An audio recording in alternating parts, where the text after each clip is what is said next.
Hello friends, मैं वीरू चौहान। संयम UPSC में आपका स्वागत है। जो हिस्ट्री की किताब है पुरानी वाली और नई वाली में अंतर है। जो नई वाली है उसमें चैप्टर काट दिए गए हैं और थर्ड चैप्टर के कुछ पार्ट सेकंड चैप्टर में मिला दिए गए हैं, जो कि मैंने पिछले वाले चैप्टर में पढ़ा दिया है। परंतु कुछ जो चैप्टर का थर्ड वाला पार्ट था वो रह गया था, तो हम उसको ये पार्ट रह गया मैं यहाँ पर करा दे रहा हूँ। आगे आके मैं एपिसोड डालूंगा, उसमें चैप्टर्स नहीं डालूंगा क्योंकि अब मिसमैच हो रहा है बहुत। तो मैं उसमें क्या डाल दूँगा, बुक के हिसाब से हमें पढ़ना है, हमें सब कुछ पढ़ना है। वो जो सिलेबस कम कराया गया वो बच्चों के हिसाब से, 6th क्लास के बच्चों पे ज़्यादा बोझ ना पड़े, इसलिए वो सिलेबस कम कराया गया। पर हमें सब कुछ पढ़ना है, तो इसलिए मैंने ऐसे किया कि जो पार्ट रह गया उसको मैं करवा रहा हूँ। आगे से जो चैप्टर रहेंगे उसके हिसाब से हम चलेंगे, ठीक है। तो शुरू करते हैं वीडियो शुरू करते हैं। ये रहा, अन्य रीति रिवाज के बारे में बताया गया। पुरातत्वविद जो होते हैं, जो मतलब चीज़ों को देखते हैं, जो खुद के जानते हैं कि कैसी चीज़ कहाँ मिली है। पुरातत्वविद जैसे आर्कियोलॉजी के जिसे कहते हैं, जैसे कि पुरानी चीज़ों का सर्वे करते हैं, पुरानी चीज़ों के बारे में जानते हैं, उनके अध्ययन करते हैं, उनको पुरातत्वविद कहते हैं, ठीक है। बहुत स्पष्ट रूप से इस बारे में कुछ नहीं कह सकते। विद्वानों ने ऐसे किसानों का अध्ययन किया है, इनमें प्राय कृषि और पशुपालक जो जानवरों को पालते हैं, मेरा अध्ययन जनजाति कहते हैं, ठीक है। जनजाति किन लोगों से मिलकर बनती है? एनसीईआरटी के हिसाब से। बाकी आप अगर आप पढ़ रहे हैं सिलेबस तो एनसीईआरटी की बात मानी जाएगी, बाकी और जगह में अलग अलग हो सकता है, ठीक है। तो इसमें क्या क्या हो सकता है देखिए। एनसीईआरटी में एक तो कृषक बोला गया है, ठीक, और प्लस कौन बोला गया? पशुपालक समूह,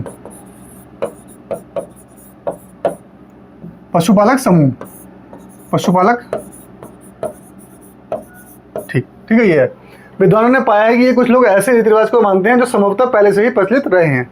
ये लोग कुछ ऐसे, अभी की बात की जाए या पहले की बात की जाए, कि जनजाति लोग ऐसी चीज़ों को मानते हैं, रीति रिवाजों को मानते हैं जो पहले से हो, मतलब जो पहले से एग्जिस्ट करते हो, ठीक है। तो पहले इनके बारे में पढ़ लेते हैं। ये इंपॉर्टेंट था जनजाति, क्योंकि पेपर में आता रहता है और पूछ लेते हैं इसके बारे में, ठीक है। तो इसलिए मैंने सोचा कि इसको मैं यहाँ करवा देता हूँ,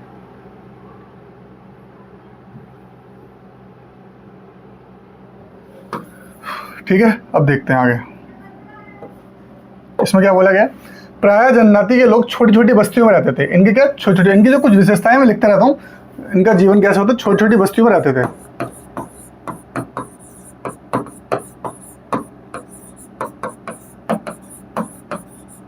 ठीक। ये था पहला। ज़्यादातर परिवार एक दूसरे से संबंधित होते थे और इस तरह के परिवारों का समूह मिलकर जनजाति का निर्माण करते थे, मतलब एक दूसरे से संबंध रखते थे ज़्यादा परिवार, क्योंकि आसपास के हैं, सब लोग एक दूसरे को जानते थे, इसलिए जनजाति बन जाते थे, एक साथ रहते थे। जनजाति के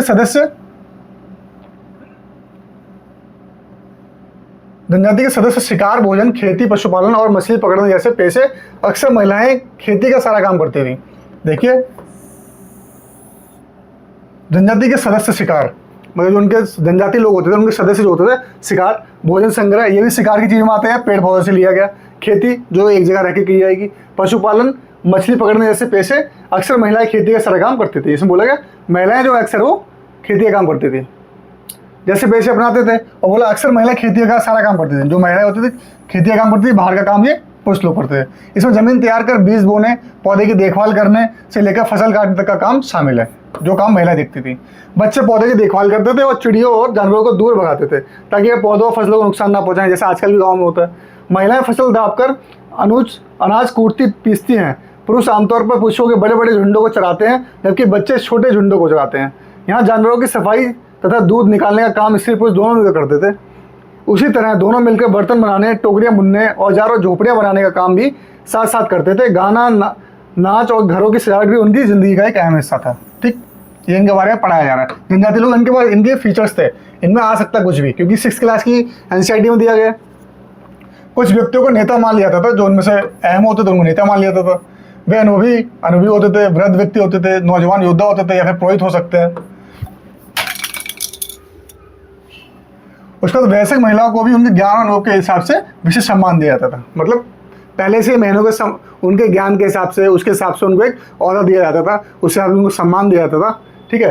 तो जनजातियों की सांस्कृतिक परंपराएं बहुत समृद्ध और विशिष्ट होती थी, मतलब बहुत समृद्ध होती थी और विशिष्ट होती थी। इनमें उनकी भाषाएं, संगीत, कहानियाँ, चित्रकारी भी शामिल हैं। उनके अपने देवी देवता होते थे, ठीक है। इन लोगों के अपने देवी देवता भी होते थे। वही देवी देवता जो हम लोग मानते भगवान, वैसे ही कुछ और भगवान का उनका रूप चेंज करके उनको मान लिया जाता था, ठीक है। यही जानवरों की पूजा करते हैं, ये पत्थर की पूजा, जंगल की पूजा करते हैं, सब लोग वही करते हैं जो हम करते हैं। जमीन जंगल घास के मैदान तक पानी पूरे कुनबे की संपत्ति मानी जाती थी। मतलब सब लोगों की संपत्ति क्या होती है, जमीन। इसमें ऐसा नहीं किसी एक का अधिकार होता, इसका उपयोग सभी एक साथ करते थे। इनमें गरीब और अमीर के बीच कोई खास अंतर नहीं होता, इसलिए जनजातीय समाज अन्य समाजों से भिन्न होते हैं। इन अन्य समाजों के बारे में तुम आगे पढ़ोगे। आगे मान लोगों के बारे में पढ़ेंगे।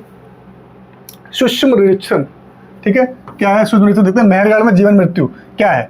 मानचित्र में 2 पृष्ठ 14 में मेहरगढ़ ढूंढो। यह ईरान जाने वाले सबसे महत्वपूर्ण रास्ते बोलन दर्रे के पास एक हरा भरा समतल स्थान है, ठीक है। आप देखना मैप 2 पेज 14 पे। अब ये इससे क्या दिक्कत है ना, पुरानी एनसीईआरटी नई एनसीईआरटी की। तो अब देखना जो मैप दिया गया पहले ही चैप्टर में, शायद पहले या दूसरे चैप्टर में, उसमें मेहरगढ़ देखना आप, ठीक है।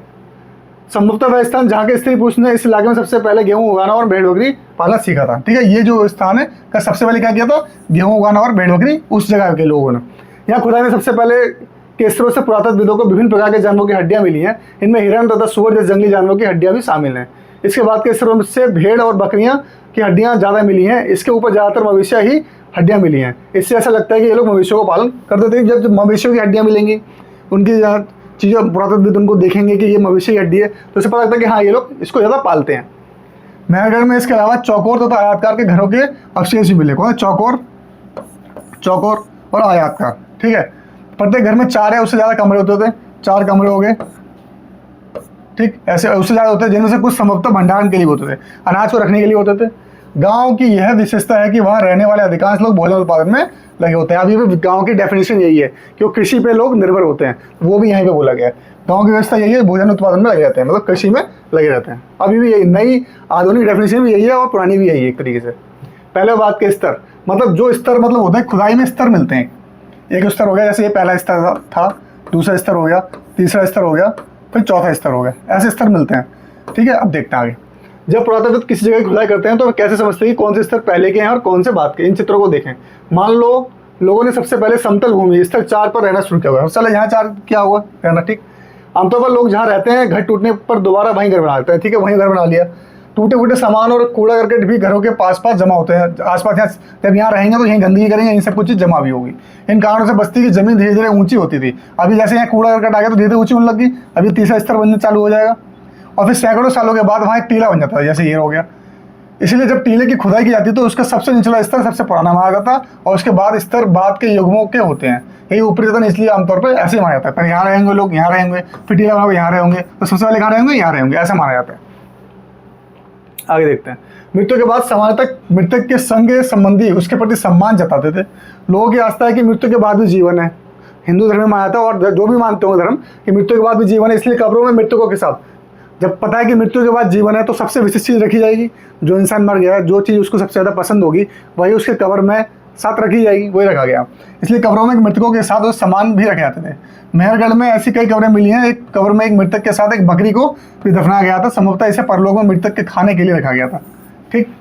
ये है, ये कब्र है मेहरगढ़ की कब्र चित्र जहाँ पे बकरी का कंकाल मिला है। उसके बाद मेहरगढ़ के घर का चित्र। मेहरगढ़ के घर शायद ऐसे दिखते होंगे जिससे तुम रहते हो। ये 4 कमरे ऐसे, एक भंडारण के लिए होगा, कैसा होगा इसमें बोला गया। आगे दावजली हेडिंग, ये लिखा हुआ है ऐसे, दाव जली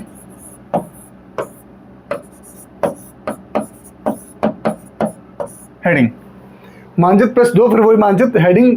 यह पुरास्थल चीन और म्यांमार की ओर जाने वाले रास्ते में ब्रह्मपुत्र की घाटी की एक पहाड़ी है।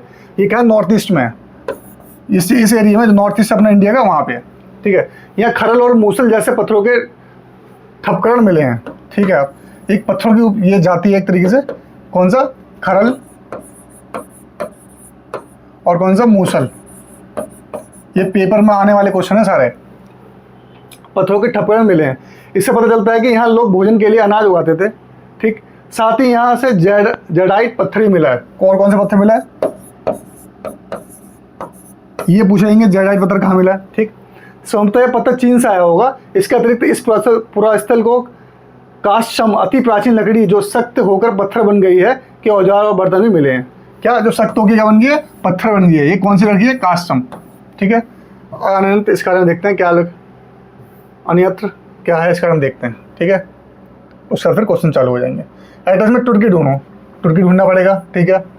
नवपाषाण युग के सबसे प्रसिद्ध पुरास्थलों में एक चताल, चताल ह्यूग तुर्की में है। कौन सी जगह है? चताल और ह्यूग कहाँ है? तुर्की में। यहाँ दूर दराज स्थानों से कई चीज़ें लाई जाती थी, मतलब वहाँ पे चीज़ों को लाया जाता था, दूर दराज मतलब दुनिया के और हिस्सों से भी लाया जाता था और उनका उपयोग किया जाता था। उनका उपयोग भी किया जाता था, जैसे सीरिया से लाया गया चकमक पत्थर। चकमक पत्थर कहाँ का है? सीरिया का, ठीक है, ये हो गया। लाल सागर की कौड़ियाँ, लाल सागर की क्या होगी? कौड़ियाँ होगी। मोहम्मद सागर की सीपियाँ होगी।